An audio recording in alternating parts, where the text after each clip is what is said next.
Back పార్ట్కి back part, ఫ్రంట్కి front.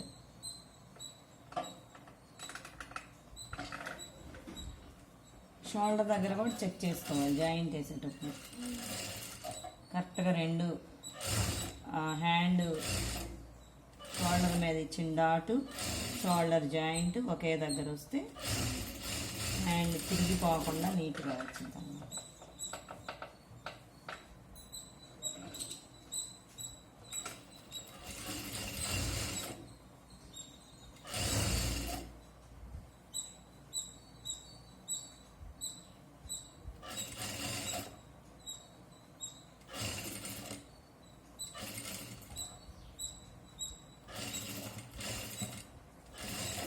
ఎక్కడ లాగకూడదు ముందు, అది మెయిన్ పాయింట్.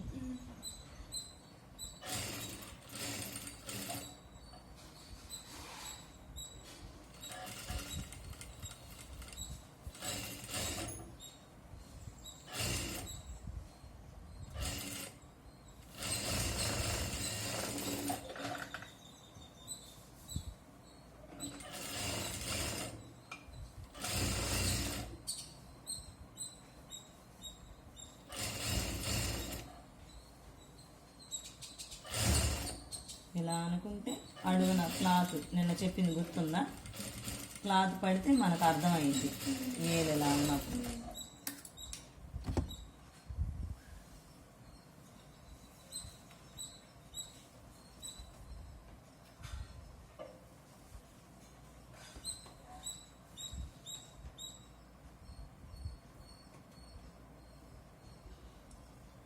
మనం వేలర్తో మెజర్మెంట్ మార్కింగ్ వేసినప్పుడు ఇది మళ్ళా టేప్తో కొలిసే పని ఉంది 90%.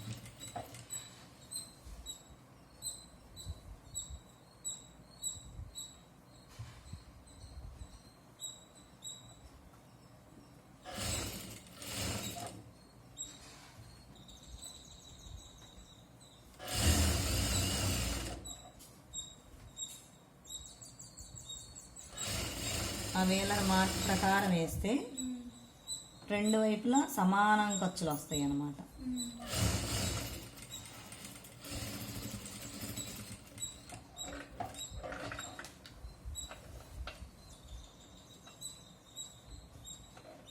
డాట్స్ వేయాలంటే ఇక్కడ నుంచి కరెక్ట్గా రావాలి మనకి స్లిట్స్ కుట్టేయడానికి. ఈ కుట్టు మొత్తం ఒకే దానిలో రావాలి. ఇక్కడికి వచ్చాక మనం పాదం ఖర్చు తీసుకోవచ్చు.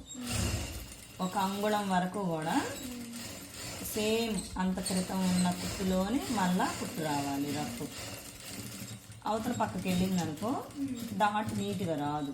అదే స్లిట్స్ ఫోల్డింగ్ దగ్గర కుచ్చులాగా వస్తుంది అన్నమాట.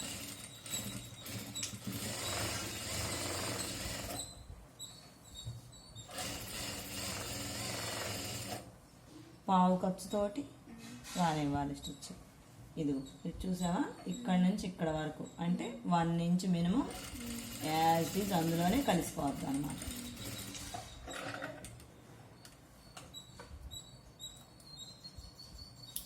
అప్పుడు ఇక్కడ ఇలా కట్ చేసుకుంటే మనకి ఈ ఫోల్డింగ్ ఎట్లా పడింది నీట్గా.